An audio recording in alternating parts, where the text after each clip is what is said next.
Joining us on the Boardwalk Honda Hotline, 97.3 ESPN.com, Phillies beat writer Frank Klose joins us as some interesting stuff going on with the Phillies. A tough loss last night. They won extra innings the other night, but now JP Crawford goes to the DL. We'll get into that and more with Frank. Frank, how you doing on this Wednesday? I'm great. How are you, Josh? I'm doing well. So let's first touch on the JP Crawford news. Looks like he's going to be out 4 to 6 weeks. He was put on the DL today. You know, what do you think this means for the Phillies lineup moving forward? Because obviously 4 to 6 weeks goes way beyond the 10-day DL. Is that kind of one of the situations where they're hoping for the best with him? Yeah, it sounds like it's not something that serious. I mean, these broken bones happen frequently throughout the league, and players do recover in that time span rather regularly unless, they re-aggravated doing something. But, I think for the Phillies, this is going to be Maikel Franco's last chance. I mean, they really have no choice but to play Maikel Franco every day at this point. And hopefully somebody like him gets the message, hey, look, I can really show them I belong here. I can show all of baseball I belong in the major league. And hopefully in this instance, Maikel Franco really takes hold of the opportunity and really creates a statement to the Phillies and to the rest of the league. Not to be a negative person over here, but before we get to Franco, with Crawford not hitting so well lately, does that put the onus on the Phillies to say, you know what, whatever we may do before the trade deadline, we may have to actually not even worry about Franco or Crawford if we're going to upgrade this batting order? Yeah, my question really is are the Phillies really willing to go all in for upgrades right now, or are they still focused on next offseason when they can add big pieces as free agents? I think the Phillies don't want to give up anything of real value in making trades. If I have to think back to, if you remember way back in 2006 when the Phillies flirted with contention a little bit, that was Pat Gillick's first year as general manager. At that point, he brought in Jamie Moyer. He brought in Jose Hernandez, utility player. In other words, he added Jeff Conine, for example. He added a few pieces that didn't really cost them anything. And we knew that the Phillies were on the up and up back in 2006. And so the acquisitions were ones that were helpful, but not hurtful. I don't think they're going to dig deep and give up a lot of prospects for somebody. But that's not to say that they won't add pieces going forward. But whatever piece they add, it can't be something that costs them a lot long term. Going to Franco now, we were talking about him a little bit earlier. Now he basically doesn't have to get pulled out of the lineup every once in a while so they can work in Crawford and work in Kingery. What can we really expect from Franco? Because this is a guy, look, he is fourth on the team in RBI, but that 245 batting average and that 290 on base percentage are really just glaring weaknesses in his game of that he is just a very inconsistent player at this point, Frank. Yeah, I agree with that. And when you talk about the batting average, I think it's not so much that that's his batting average. It's that, he'll crank up a few weeks where he goes off and hits all those RBIs, and then he'll do nothing for 2 weeks or 3 weeks at a time. And I think that's the maddening thing about Franco is that, he's got a lot of talent. We saw him make that amazing play the other day at third base. At the time I tweeted, I said, well, this is why some other team's going to take a chance on him. But the inconsistency is just something where the Phillies can't really commit to somebody like that long term. Now, at this point, I think the Phillies probably are going to move on from him no matter what. But I'm looking at the situation as something where Maikel Franco can see, hey, here's my chance to show people I belong, and you got to hope that he takes advantage of it. In fact, if I'm the coaching staff, I pull him aside. I say, look, this is your chance. This might be your last chance, so make the best of it. And hopefully he gets locked in. Sometimes I just wonder where his head is when I'm watching him play. Other times when he's locked in, we really see a very talented ball player. But, for a team like the Phillies that wants to contend soon, they're going to have no problem opening up the checkbook next offseason and bringing in some long-term solutions at the left side of the infield because I think they've seen enough of Franco that they don't see enough consistency to really move forward with him. I know when they signed Carlos Santana, one of the values pointed out is that him and Franco are fellow countrymen. They'll put their lockers next to each other. That Santana was going to help him in his focus, in his development. And it seems like that, again, while Franco, you mentioned the RBIs and spurts, we really haven't seen him really get on the promise. And I keep hearing from people, how potentially could be. Jason Stark was on the Sports Bash last week. He said a scout told him that he views Franco as Edwin Encarnacion, a guy who later in his career becomes this feared hitter. I've heard other people say that Franco actually has the greatest upside. They were saying on MLB Tonight of a scout told I forget one of the panelists on MLB Tonight. I think it was Dan Plesac when he was at Phillies training camp, that Franco was the best hitting upside of all of the players in the Phillies lineup. Well, a guy can have all the upside in the world, Frank, but if Franco doesn't actually do anything with that upside, then that upside is never going to be, imagined or believed or happen or come to fruition in Philadelphia. Yeah, and there are players time and time again that just have all the talent in the world and never really figure it out. And, every once in a while there is an Edwin Encarnacion or a Jose Bautista who doesn't figure it out until later. And I know if you're the Phillies, you recognize that somebody like Franco does have a lot of raw talent. And so you do what you can to try to really get the most out of it. And the Carlos Santana thing wasn't just for Maikel Franco to have a mentor. I mean, he's been getting on base very consistently for the Phillies. But, that's something that you try to do to try to help him move along. But Franco would I think if he does blossom, it has to be somewhere else at this point. And I remember Edwin Encarnacion, he was somebody who was once designated for assignment and could have gone anywhere. And somehow he ends up getting another opportunity with the Reds, and he just sort of took off. But with the Blue Jays, he took off after failing with the Reds. So, unfortunately, sometimes you're at the other end of that, and sometimes you're the lucky recipient of that. Remember the Phillies, they really were able to get the most out of Jason Worth after he kind of kicked around a little bit at the beginning of his career. So, you're always looking to be the team that kind of fixes somebody. And I think that there's enough out there that a team will be interested in Maikel Franco. I've been high on Mike Moustakas for months, and I know that he's been getting a lot of attention lately in relation to the Phillies. But if you're the Royals and if you do make a trade with the Phillies with somebody like Mike Moustakas. All right, well, we just lost Frank there on the Boardwalk on the hotline. He was in the middle of talking about Mike Moustakas there possibly coming to the Phillies. We'll get Frank back up on the phone here.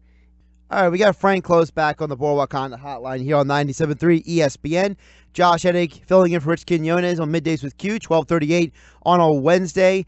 Frank, so you were talking about Mike, the possibility of the Phillies if they were to get a guy like a Mike Moustakas and bring him to Philadelphia. And so from what I was understanding, so would a Franco be involved in a deal like that?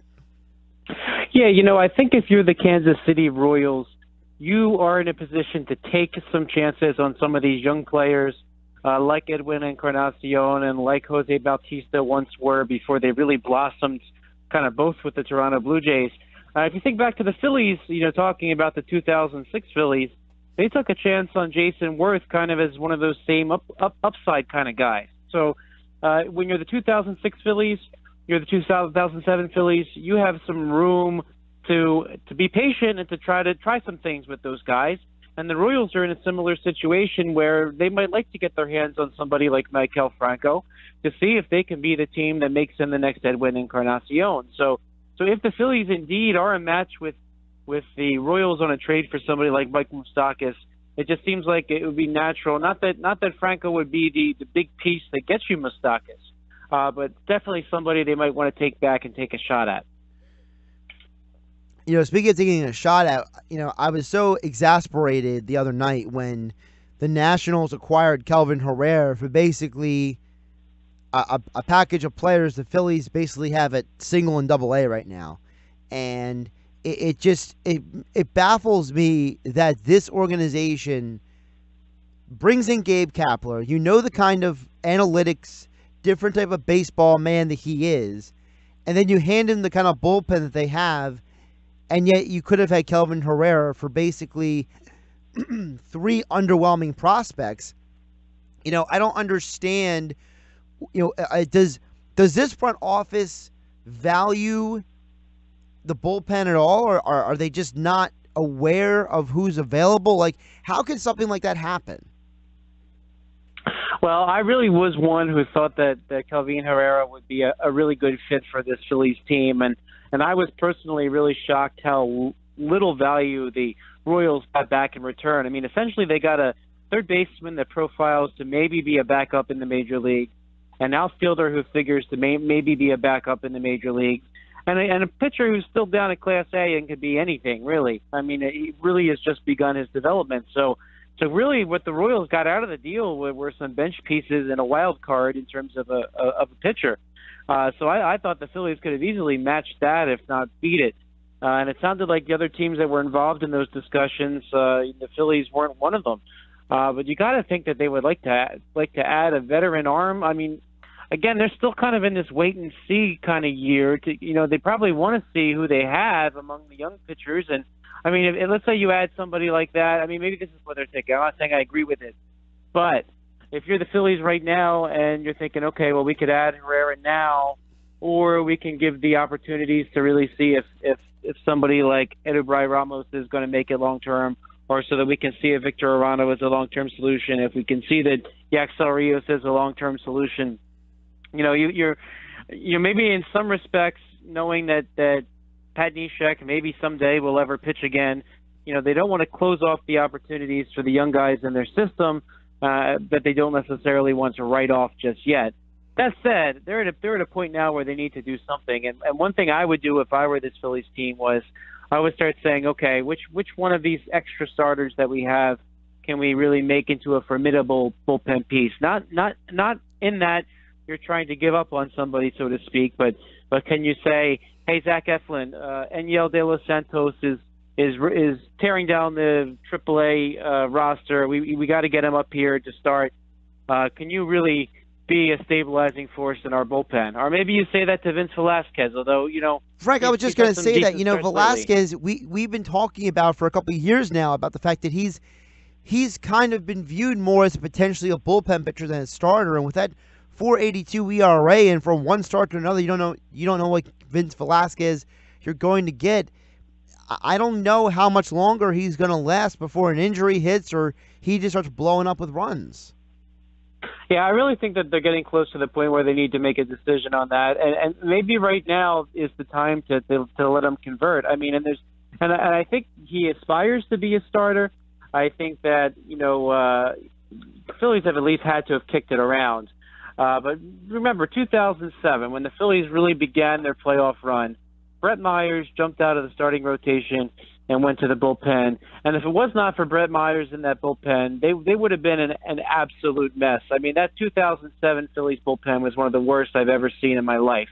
You could run through all the names of players that pitched out of that bullpen, the likes of Yoel Hernandez, who never saw the major leagues again, Matt Smith, Joe Bicenius, Kane Davis, Brian Sanchez. You don't even ever hear of any of these names.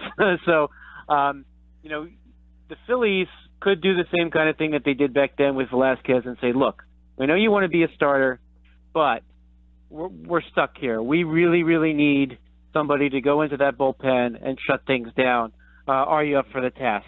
I mean, hopefully somebody like that would embrace it and not see it as a demotion, which it seems like early on with discussion about moving him to the bullpen, he kind of took offense to it. But we'll see here. But the Phillies say to him, like, look, we want to make the playoffs, and you going to this bullpen and stabilizing it could be our only hope. And meanwhile, we have De Los Santos, who's ready to pitch. It might be hard for somebody like that to say no, and if he really does say no, I mean, maybe he's not really a team player to begin with. Frank, you look at guys like Velasquez, and you see the way Kapler's using this bullpen, and I think a guy like Velasquez that could go 2-3 innings may be a better fit for this bullpen than these guys like the Tommy Morgans, than maybe even the Victor Arano, even though Arano's had an overall solid season. You see the way Kapler's handling the bullpen, and I understand sports is copycat, right? everybody sees another person doing, they want to do the same thing. But when the Royals bullpen won the World Series, when it was the Indians and the Cubs, the Dodgers and the Astros last year, these teams were all bullpens loaded with multiple elite arms. And yet I feel like Kapler is trying to handle this bullpen in the same way that those teams did, just without the same firepower out there. Yeah, that's a good way of looking at it. I think this past off season, when I would come on the shows and we would talk about this kind of thing, I really didn't see any really available players last off season that would really kind of fit that bill. But you look to next off season, the one name that I like that I keep bringing up is Cody Allen. I think a Cody Allen, Sir Anthony Dominguez combination could function like the Andrew Miller, Cody Allen combo that got the Cleveland Indians to the World Series a couple years ago. You also see in next off season there's going to be Craig Kimbrell available as a free agent, among others. You could always try for like a Yuri Familia or AJ Ramos type. Not that you want to only look at Mets relievers right now, but they'll be free agents. So, but this off season is really all. There really was nothing available to have, and considering last year Hector Neris finished the season with 20 straight saves.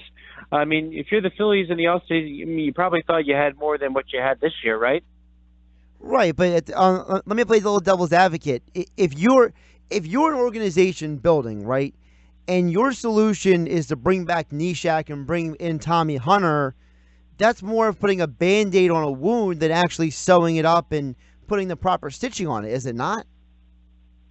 I don't really think there was the final stitching on there are available at the time. I mean, I thought the two of them, they were supposed to be the veteran stabilizing force to try to let these young guys develop.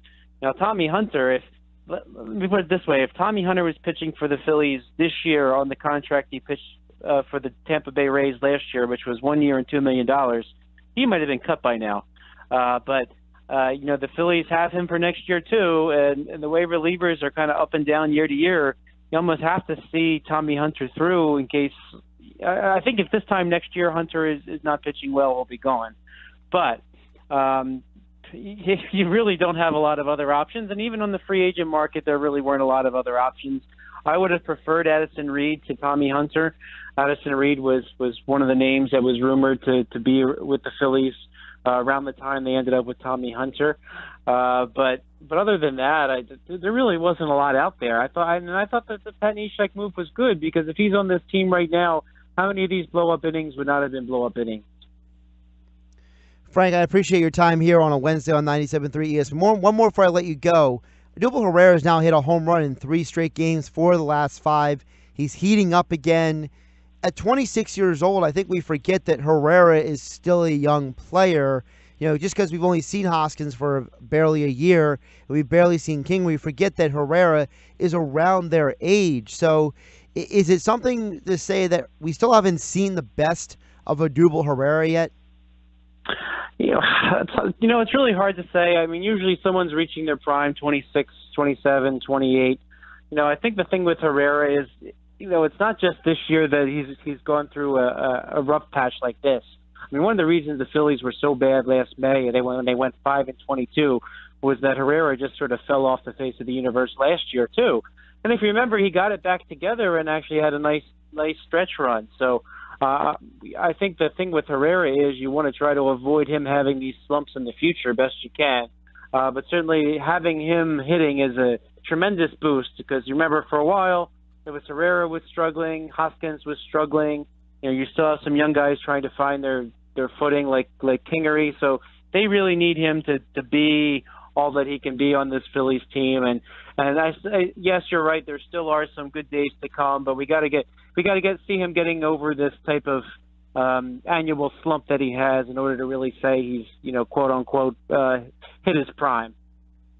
I feel like a 30 for 30 documentary, but Frank, what if I told you that the Phillies only averaged 2.5 runs a game when Hoskins was on the DL, and since he returned, they're averaging 4.5 runs a game? What is your reaction to that? I think that maybe Hoskins was a little overworked before he had that DL stint. I mean, maybe that was a good good rest for somebody like him who, let's face it, last year, he's thrown into the major leagues. He has that wild stretch. And then this year it's like, hey, we're going to throw you in left field, and we need you to play every single day of the week without a day off, which is what they had to do with other injuries around. And maybe it was just too much for Hoskins. And I think the lesson to be learned is make sure you get this guy a day off now and then, because he really does drive your offense. Frank Klose, you can follow him on Twitter at Frank Klose. Of course, go to 973ESPN.com for all of his Phillies coverage year-round. Frank, appreciate your time on a Wednesday. I know we had a little phone issue, but we got you back on, and appreciate the information as always, friend. Thanks so much, Josh.